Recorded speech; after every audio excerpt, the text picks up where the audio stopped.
Hello అండి. Welcome to our channel. నేను మీసిరి. ఈరోజు మనం చెప్పుకోబోయే కథ ధరణి కళ్యాణం పార్ట్ 39. కొంచెం సమయం అయిన తర్వాత గాల్లో ఉంది ధాత్రి. ఉలిక్కిపడి కళ్ళు తెరిచింది. సూర్య తనని చేతులతో ఎత్తుకుని ఉన్నాడు. ఏం చేస్తున్నారు, వదలండి అంది. అప్పటికే పడిపోతుందేమోనన్న కంగారుతో అతని మెడ చుట్టూ చేతులు వేసింది.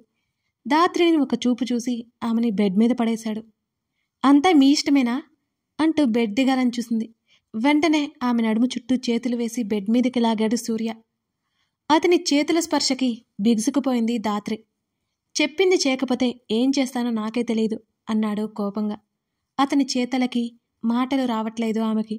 ఆమె ఎందుకు సైలెంట్గా ఉందే అర్థమై చేతులు వదిలేశాడు. వెంటనే తలదించుకుని సైలెంట్గా బెడ్ మీద కూర్చుంది ఆమె. సూర్యకి ఏం చేయాలో అర్థం కాలేదు. మరోవైపుకి తిరిగి కూర్చున్నాడు. అతని చేతులు సన్నగా వణికాయి. ఒకసారి చేతులు చూసుకుని తల విదిలించి ఫోన్ పట్టుకున్నాడు. బెడ్ మీద వెనక్కి వాలి కళ్ళు మూసుకుంది ధాత్రి. ఈ అమ్మాయి ఏంటి కనీసం భయపడకుండా ఎలా పడుకుంది అని అనుకున్నాడు సూర్య. మీ మీద నమ్మకం ఉండి అని కళ్ళు తెరిచి అతన్ని చూసింది ధాత్రి. అర్థమైంది అతనికి బయటకు మాట్లాడేశాడని. దూరంగా ఉండు అని చెప్పి మరోవైపుకి తిరిగి కళ్ళు మూసుకున్నాడు. నవ్వుకుంది అతన్నే చూస్తూ.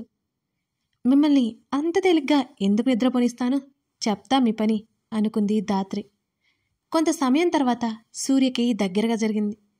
అతను నిద్రపోతున్నాడని అర్థమైంది ధాత్రికి. అతని మీద చేతిని వేసింది. డీప్ స్లీప్లో ఉండడం వల్ల మెలకువ కూడా రాలేదు సూర్యకి. కొంచెం పైకి లేచి అతని చెంప మీద చేతితో రాసి అతను కదులుతున్నట్టు అనిపించడంతో వెంటనే పడుకుంది అతని మీద చేతిని వేసి. మెలకువ వచ్చింది సూర్యకి. వెంటనే ధాత్రి వైపుకు తిరిగాడు. ఆమె ముఖం అతని ముఖానికి దగ్గరగా ఉంది. ఊపిరి బిగబట్టుకుని కళ్ళు మూసుకుని ఉంది ధాత్రి. ఆమె గుండె చాలా స్పీడ్గా కొట్టుకుంటోంది. ధాత్రిని అలాగే చూస్తుండిపోయాడు సూర్య కొంత సమయం పాటు. సడన్గా ధరణి రూపం అతని కళ్ళ ముందు మెదిలింది.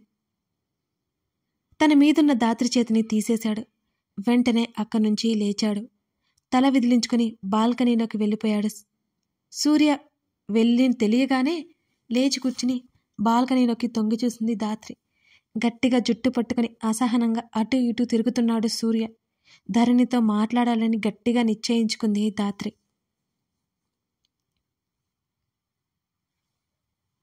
జాహ్నవిని వాళ్ళ ఇంటి దగ్గర డ్రాప్ చేశాడు దేవ్. బైక్ దిగింది జాను. దేవ్ బైక్ స్టార్ట్ చేశాడు. 1 నిమిషం అని చెప్పింది. జాహ్నవిని చూశాడు దేవ్. దేవ్ ఇకెప్పుడు నాకు కనిపించొద్దు. బైక్ మీదున్న అతని దగ్గరికి వెళ్ళి హత్తుకుంది జాను. దేవ్ ఏమీ మాట్లాడలేదు. నిన్ను చూస్తే నీతో మాట్లాడకుండా నీకు దగ్గరగా లేకుండా ఉండలేను నేను. ముఖ్యంగా నిన్ను ప్రేమించకుండా అస్సలుండలేను అని వెంటనే అతని ముఖాన్ని చేతుల్లోకి తీసుకుని అతని పెదవుల మీద ముద్దు పెట్టుకుంది జాను. అతను ప్రతిఘటించేలోపు వెళ్ళిపోయింది జాహ్నవి లోపలికి. వెళ్ళిపోతున్న జాహ్నవిని కొన్ని క్షణాలు చూసి వెనుదిరిగాడు దేవ్. నిద్రపోతున్న గగన్ని కన్నార్పకుండా చూస్తోంది ధరణి. బ్లాంకెట్ చుట్టుకుని కూర్చుంది. మెల్లిగా అతని ముక్కు మీద చేతితో రాసింది. అతని చెంప మీద సున్నితంగా నిమిరింది. మెల్లిగా ముందుకు వంగి అతని నుదుటిన ముద్దు పెట్టుకుంది. ఎంత అమాయకంగా కనిపిస్తారు. నిద్రలో పసిపాపలా భలే ముద్దొస్తారు. మెలకువతో ఉన్నారు అంటే అమ్మో మీతో చాలా కష్టం అంటూ అతని చేతిని తన చేతిలోకి తీసుకుని, మీలో చాలా మార్పు వచ్చిందండి. ఒకప్పుడు నా గురించి అవసరం లేదు, నా మనసుతో పని లేదు, నా ఫీలింగ్స్ అక్కర్లేదు మీకు. కానీ ఇప్పుడు అలా కాదు. నన్ను ఎంత బాగా చూసుకుంటున్నారు. నన్ను వదిలిపెట్టి అస్సలుండరుగా. ఇదంతా కేవలం హస్బెండ్ అండ్ వైఫ్ రిలేషన్ మీరు అనుకుంటున్నారు. కాదని నేను నమ్ముతున్నాను. నేను మీదాన్నని మీరు అనుకుంటున్నారు. అంతేకాకుండా నా మీద ప్రేమ ఉందని నేను నమ్ముతున్నాను. నా నమ్మకం నిజమైందని త్వరలోనే మీరే చెప్తారు అని అతని చేతిని ముద్దు పెట్టుకుంది. నేను మెలకువలో ఉన్నప్పుడు కూడా ఇలా చేయొచ్చు. ఆమె చేతిని తన చేతితో చుట్టేసి వెంటనే మీదకి లాక్కున్నాడు గగన్. మీరు నిద్రపోయారు కదా అని అడిగింది కంగారుగా. అవును, బట్ నువ్వే మెలకువ వచ్చేలా చేశావు అన్నాడు ఆమె మెడ మీద ముద్దు పెట్టుకుంటూ. ఏవండి, మీతో ఒక విషయం చెప్పాలి అని అంది గట్టిగా కళ్ళు మూసుకుని. చెప్పు అంటూ ఆమె నడుము చుట్టూ చేతులు బిగించాడు గగన్. మీరిలా చేస్తే నేనెలా చెప్పగలను, ముందు వదలండి అని అంది ధరణి. నాకు ఎవరైనా అడ్డు చెప్తే చిరాకు, అర్థమైందా? ఎన్నిసార్లు చెప్పాలి అంటూ చిరాగ్గా చూశాడు ఆమెని. మీలో ఇప్పుడే మార్పు వచ్చిందని అనుకున్నాను, అస్సలు రాలేదు అనుకుని నిట్టూర్చింది ధరణి. ఆమె భుజం మీద చిన్నగా బైట్ చేయగానే అరిచింది గట్టిగా. అతన్ని నెట్టేసి దూరం జరిగింది. కళ్ళు చిన్నవి చేసి చూశాడు గగన్ ఆమెని. ఊరికే ఉండరు మీరు అని అంది పారిపోతూ. ఆమె చేతిని పట్టుకుని లాగాడు వెనక్కి, బ్లాంకెట్తో సహా చుట్టేశాడు. ఇప్పుడు ఎక్కడికి పోతావు అని అన్నాడు గగన్. మీకు ఇగో ఎక్కువ, చిన్నగా గొనిగింది ధరణి. ఏంటి అన్నాడు. ఏం లేదు, మీతో గెలవడం నా వల్ల కాదు, నేను చెప్పేది వినండి ఒకసారి అని అడిగింది ధరణి. అలా ఒప్పుకున్నా కాబట్టి బావుంది. ఆమె పెదవులు అందుకున్నాడు మాట్లాడనీయకుండా. కోపంతో అతని పెదవి కొరికింది ధరణి. చిన్నగా అరిచి పెదవి తడువుకున్నాడు ఒక చేత్తో. మరో చెయ్యి ఇంకా ధరణిని చుట్టుకునే ఉంది. ఆశ్చర్యంగా చూశాడు ధరణిని. అతని చేతిని ఒకసారి చూసి, సారీ అండి, చూసుకోలేదు అంటూ అతని పెదవుల మీద చిరుముద్దిచ్చింది ధరణి. స్టూపిడ్, నెట్టేశాడామని. నవ్వుకుంది ధరణి. ఇప్పటికైనా నేను చెప్పేది వింటారా అని నవ్వును దాచుకుంటూ కళ్ళు ఎగరేసింది. నీకు రిటర్న్ ఇచ్చేశాక వింటాను. గగన్ ముఖంలో కన్నింగ్ స్మైల్ వచ్చి చేరింది. నో అని ధరణి అరిచింది భయంగా. ఎస్ అంటున్న అతని ముఖంలో నవ్వు ఇంకాస్త పెరిగింది. వద్దండి, కావాలంటే సారీ చెప్తాను అని వెనక్కి జరిగింది ధరణి. అస్సలు కుదరదు అని తల అడ్డంగా ఊపాడు గగన్. వెనక్కి జరుగుతూ బెడ్ చివరికి వచ్చేసింది ధరణి. హే, పడిపోతావు అంటూ పట్టుకున్నాడు తన వైపుకి లాక్కుంటూ. అప్పటికే పడిపోయానని కళ్ళు మూసుకుంది ధరణి భయంతో. కింద పడకపోయేసరికి ఊపిరి పీల్చుకుని కళ్ళు తెరిచింది. కంగారుగా చూస్తున్న ఆమె చూపులు చూసి, నువ్వు ఎప్పటికీ నాతో పెట్టుకుని విన్నవలేవు అన్నాడు ఆమెతో సహా వెనక్కి వాలి. అవ్వాలని కూడా అనుకోను అని అంది అతని హృదయం మీద వాలిపోతూ. ఏదో చెప్పాలన్నావు ఆమె ముఖం మీద పడిన ముంగురులు సరిచేస్తూ అన్నాడు. కళ్ళు ఎత్తి అతన్ని చూస్తోంది ధరణి. చెప్పు అని అడిగాడు కళ్ళెగరేస్తూ. రేపు నేను ఒక ఫ్రెండ్ని కలవాలి, తర్వాత రోజు నుండి ఆఫీస్కి వస్తాను కళ్ళతోనే బ్రతిమలినట్టుగా అడిగింది ధరణి. ఓకే, దానిలో ఏముంది అన్నాడు అతను. మీకు కోపం రాలేదు కదా అని అడిగింది. ముఖం చిట్లించి చూశాడు ఆమె వంక. మీ మాట కాదు అన్నాను కదా అని ధరణి చెబుతుంటే, ఆర్ యు మ్యాడ్ అన్నాడు అతను. అదేంటండి అలా అన్నారు అంది ధరణి. నాకు నచ్చినది చేస్తే కోపం వస్తుంది, సరే అని చెప్పాక మళ్ళీ అడిగితే చిరాకేస్తుంది అన్నాడు గగన్. కళ్ళు తేలేసింది ధరణి. మార్నింగ్ కళ్యాణ్కి కాల్ చేసి రూమ్ డోర్ ఓపెన్ చేయించాడు సూర్య. దాత్రి అక్కడే రూమ్లో ఆ రాత్రి ఉంది అని తెలియకుండా మేనేజ్ చేశాడు అతను. పెద్ద భారం దిగిపోయినట్టే అనిపించింది సూర్యకి. త్వరగా రెడీ అయ్యి ధరణిని కలవడానికి బయలుదేరింది దాత్రి. ఇంపార్టెంట్ వర్క్ అని కళ్యాణితో చెప్పింది ఆమె. దాత్రి గురించి పట్టించుకోలేదు సూర్య ఇక. ధరణి కూడా దాత్రి షేర్ చేసిన అడ్రస్కి వెళ్ళింది గగన్తో పాటు. ధరణిని డ్రాప్ చేసి నిన్ను పిక్ చేసుకోవడానికి డ్రైవర్ వస్తాడు అని చెప్పాడు గగన్. అలాగే అని అంది ధరణి. పోనీ అప్పటి వరకు నన్ను ఉండమంటావా అని అడిగాడు గగన్. ఎందుకో ఆమెను వదిలి వెళ్ళాలి అని లేదు అతనికి. పర్వాలేదండి, మీకు ఇబ్బంది ఎందుకు, మీరు వెళ్ళండి అని కారు దిగబోతుంటే ఆమె చేతిని పట్టుకుని ఆపాడు గగన్. ఆమె చేతిలో కార్డ్ పెట్టి, అవసరం ఉంటుంది తీసుకో అన్నాడు. ఇప్పుడు నాకు అవసరం లేదండి, నా కార్డ్ కూడా ఉంది అని చెప్పింది ధరణి. నాకు ఎదురు చెప్తే నచ్చదని చెప్పాను కదా అన్నాడు సీరియస్గా. మారు మాట్లాడకుండా తీసుకుని బ్యాగ్లో పెట్టుకుంది ధరణి. ఆమె పెదవి చివరిన ముద్ద పెట్టుకుని వెళ్ళు అన్నాడతను. "ఉమ్," చిన్నగా నవ్వి కారు దిగింది. గగన్ వెళ్ళిపోయాడు అక్కడి నుంచి. రోడ్డు దాటుతుండగా ధరణిని చూశాడు సూర్య. ఆఫీస్కి వెళ్తూ ఉంటే ధరణి కనిపించింది అతనికి. చాలా రోజులైపోయింది అతను ధరణిని చూసి. అతని ముఖంలో చిరునవ్వు వచ్చేరింది ఆమె కనిపించగానే. వెంటనే కార్ని ఆమె వైపుకి మళ్లించాడు సూర్య. అప్పటికే ధరణి కాఫీ షాప్లోకి వెళ్ళిపోయింది. కార్ని బయట పార్క్ చేసి లోపలికి వెళ్ళాడు సూర్య. టేబుల్ ముందు ఒక్కడే కూర్చొని ఎవరికో ఫోన్ చేస్తున్నట్టు కనిపించింది సూర్యకి. వెళ్ళి సరాసరి ధరణి ముందు కూర్చున్నాడు సూర్య. కాల్ కట్ చేసి బ్యాగ్లో పెట్టుకుంటూ తల ఎత్తి చూసిన ధరణికి సూర్య కనిపించాడు ఆమెకి ఎదురుగా.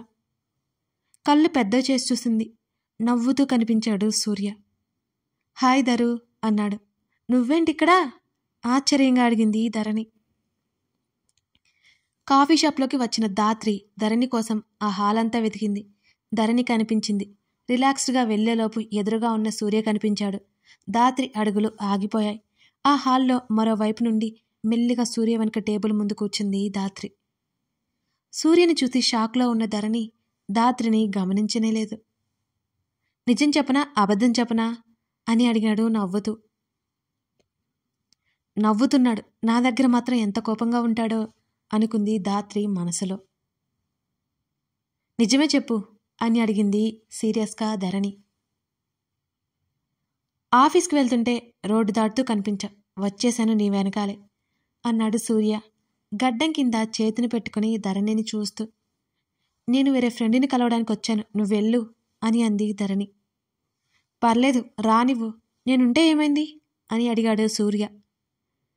నీకు పనిపాట ఏం లేదా? నా చుట్టూ తిరగకపోతే? తన మాటలు సూర్యని హట్ చేస్తాయని తెలిసినా అన్నది కావాలని. అయినా సూర్యముఖంలో చిరునవ్వు చెరగనేలేదు. తిడుతున్నాను అంటూ తల పట్టుకుంది ధరణి. నా సంగతి అలా ఉంచు, నువ్వెలా ఉన్నావు అని అడిగాడు సూర్య. నేను చాలా అంటే చాలా సంతోషంగా ఉన్నాను. మా ఆయన నన్ను చాలా బాగా చూసుకుంటారు తెలుసా అని గగన్ ఊహల్లోకి వెళ్ళిపోయింది నవ్వుతూ. ఓవర్ అనిపించట్లేదా? సూర్య ఉడుక్కుంటూ అడిగాడు. అస్సలు అనిపించట్లేదు. నేనేం అబద్ధం చెప్పట్లేదు కదా, నిజమే చెప్తున్నాను అని అంది ధరణి. చాలా మారిపోయావు అన్నాడు సూర్య. మా ఆయనే మార్చేశాడు అని అంది ధరణి వెంటనే. ఆపుతావా? నీ మొగుడు అనబోయి మీ ఆయన భజన అన్నాడు. మొగుడి భజన అంటే ధరణి ఊరుకోదని. నాకు అదే పని కదా అంది ధరణి. చాలు తల్లి అన్నాడు దండం పెట్టేస్తూ. బలవంతంగా నవ్వు ఆపుకుంటోంది దాత్రి వాళ్ళిద్దరి సంభాషణ వింటూ. నీ సంగతేంటి? ఇంకా ఒంటికాయ సొంటి కొమ్ములా ఉన్నావా? కళ్ళెగరేస్తూ అడిగింది ధరణి. ధరణి అంత ధైర్యంగా సూర్యతో మాట్లాడుతున్నా సూర్య చాలా కూల్గా ఉండడం ఆశ్చర్యంగా ఉంది దాత్రికి. ధరు టూ మచ్ అన్నాడు సూర్య. నేనేమీ ఎక్కువ మాట్లాడట్లేదే అని అంది ధరణి. ముఖం నల్లగా పెట్టుకున్నాడు సూర్య. చూడు సూర్య, నేను చాలా సంతోషంగా ఉన్నాను. నువ్వు నా స్నేహితుడివి. నువ్వు కూడా ఆనందంగా ఉంటే చూడాలని ఉంది. ప్లీజ్ ఇప్పటికైనా అర్థం చేసుకో అని చెప్పింది ధరణి. ధరణి చేతిని తన చేతిలోకి తీసుకున్నాడు సూర్య. నా వల్ల కావట్లేదు ధరు, బాధగా ముఖం పెట్టాడు అతను. నాకంటే గుణవతి రూపవతి నీ భార్యగా వస్తుంది అని సూర్యని చూసింది ధరణి. చేతిని వెనక్కి తీసుకుంది ఆమె వెంటనే. వాళ్ళెవరు? అయినా నాకొద్దు వాళ్ళిద్దరు అన్నాడు సూర్య. ఓవర్ యాక్షన్ చేయకు.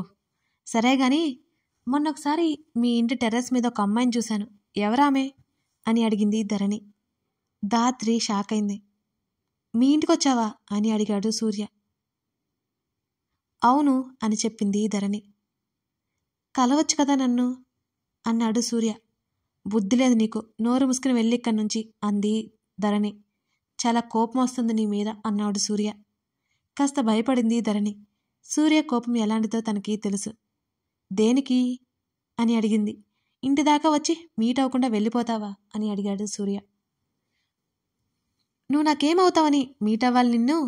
ధరణి ధైర్యంగా ప్రశ్నించింది. సీరియస్గా చూశాడు సూర్య ఆమెని. నువ్వు ఎలా చూసినా భయపడను నేను. నువ్వు నా స్నేహితుడు అనుకో, మా వారిని తీసుకుని ఏకంగా భోజనానికి వచ్చేదాన్ని. నువ్వు నాకేమి కానప్పుడు నేనెలా రాను అని అడిగింది ధరణి. సూర్య ముఖం ఎర్రబడింది.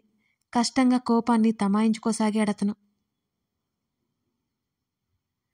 నాకే కాదు, నీకు కూడా ఫ్రెండ్ అనే ఫీలింగ్ ఉంటే, కేవలం ఫ్రెండ్ అనే ఫీలింగ్ మాత్రమే ఉంటే మా ఇంటికి నిన్ను ఇన్వైట్ చేస్తున్నాను. ఆ రోజు వరకు నువ్వు నాకు కానీ నేను నీకు కానీ ఏమీ కాను అని చెప్పింది ధరణి. ధరణి మాటలు సబుబుగా అనిపించాయి ధాత్రికి. కోపంగా లేచి వెళ్ళిపోయాడు సూర్య. సూర్యకి ఇంకా తన మీద ఉన్న ప్రేమ పోలేదని అర్థమైపోయింది ధరణికి. తల పట్టుకుని కూర్చుంది. కొంత సమయానికి ధాత్రి వచ్చింది. ధరణి ముందు కూర్చుంది.